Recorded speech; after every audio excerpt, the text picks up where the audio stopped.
So, first things first, guys. How are you? Good, how are you? I'm alright, thanks.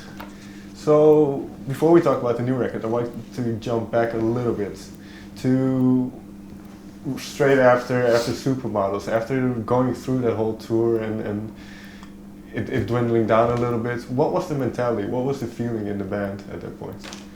I think we were after any long tour. I think you've built up kind of creative energy that you need to get out. So, because there isn't a whole lot of time on the road to be creative because you're playing shows every day and you're sound checking and you're playing your previous records. So I think we were all excited to get back in the studio and get back in a place where we could experiment and get new ideas out. And how long did it take from being off the road to being in the same room again and being creative and writing? It was pretty quick, honestly, not long. It was just really at the tail end. I mean, we took, you need a little bit of time off, but really this record started at the tail end of 2014, which was kind of right at the end of Supermodel. Right. What was the initial, because Supermodel in a way was a concept album, I believe. So what was the initial spark that sparked off that creativity for? I think just freedom and creativity. Okay. I mean, for us, like the purity of art is what's really exciting. And so the studio is a place, and when we were starting this record, we were just creating ideas. We were creating beats and rhythms and grooves, and we were sending them to Mark, and he was responding to them musically. And for us, it was really important not to label, not to characterize, and not to put any boundaries on what we were going to create, which was, like you said, like the last record, Supermodel was a conceptual album, but this album was a response. The music was dictating where the song was going to go. So what did you notice about the music initially that was coming out of it? Well, when we first started recording, it was more, we had this kind of psychedelic 60s influence, which was kind of coming out of our subconscious. And then as time went on, we started making beats and grooves that were really inspired by hip hop and dance music. And so, kind of after a year went by and we worked on this album for the better part of 3 years, and you start to see a through line and you start to see like, oh, how can we grab from different ideas here and take like these psychedelic guitars and make this work over this programmed beat that's sampled from one of Pontius' live takes from 2013. Right. So it's like an abstract painting. And in that sense, because, well, you've always had a very eclectic mix of music that kind of goes into what you do. But, and what you mentioned, that creative freedom and the freedom of art, so to say, is that important to protect in the industry and especially as you're growing in popularity? It's most important for us. I mean, I think sometimes the music industry might reward the product avatars, but that's not us. Like, we're not trying to sell anything. Like, we're trying to make, like, to us, like making an album is one of the highest art forms, and it's about the purity. Amen. Yeah.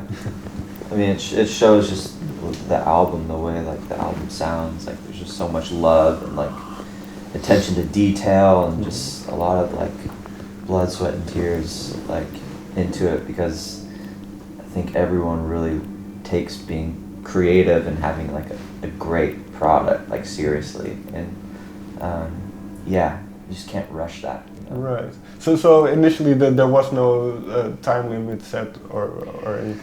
No, it was when we started working. I mean, there's no point in making a record if you're not going to try to make the best record you've ever made.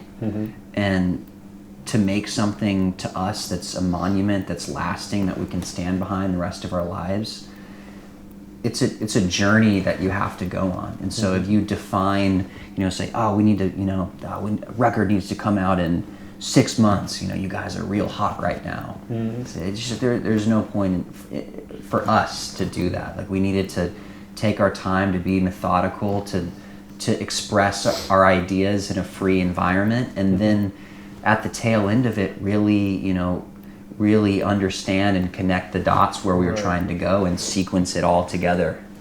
And you mentioned this kind of turning point where you started to see a line through what you were making. Do you remember this moment? This maybe it was in the studio, maybe it was just. I think Pay the Man, the two songs, Pay the Man and Loyal Like Sid and Nancy, but specifically Pay the Man, I remember was a beat that started as a beat that I had put on Foster's computer, and he actually for a period he moved into his old parents' home and like lived in his basement again and set up a studio, and he took this beat, which was kind of just like this reaction to Jay Dilla, and he wrote a song around it, and I remember he sent it back to me, and I remember being floored, and and then I remember Mark came in and he heard the song and he put drums and Sean put guitar on the song, and it started to build up, and we really knew that we had something special. There are certain elements that return in the music, lyrical elements. Do you discuss them before taking them to? Those, I mean, the words, like Mark writes the lyrics, and those are, he takes them really seriously, and he really, he thinks about what he wants to say, but a lot of times too, when he's writing lyrics, he'll go, or excuse me, when he's writing a song, he'll go into the booth, and I remember there was a really special moment when he was recording, doing it for the money, and we were all sitting in the control room, and he was responding to the music, and we started to hear, stream of conscious. He started to sing certain lyrics and sing in certain ways that just, it filled the room with, we call it like the spirit, like when the spirit comes into the room, it's like this buzz that comes in, and everyone knew it, and we were all just in the control room like, that's it. And so, those moments get captured, and then sometimes he's just maybe babbling a lyric. It might not even be English. It's just, it's just a sound. It's from, the cosmos or somewhere. And then he'll fill those lyrics in, like with the rest of the song that are corresponding to, the message that he wants to say, but also something that's responding to the aesthetic and the emotion that the music's captured. And in that sense, well, what you say that the music captures. So does the music drive kind of what comes out as well? The music. It's because on this album came out of experimentation and improvisation. So usually the song started as a beat that would then Mark would respond, he would play a chord progression, or we'd build, guitar part, or we'd start to build the songs up musically, and then he would go in the vocal booth and he would respond to the music, and it would just come out. It's such a feeling for Mark. I feel always like it is just reactionary.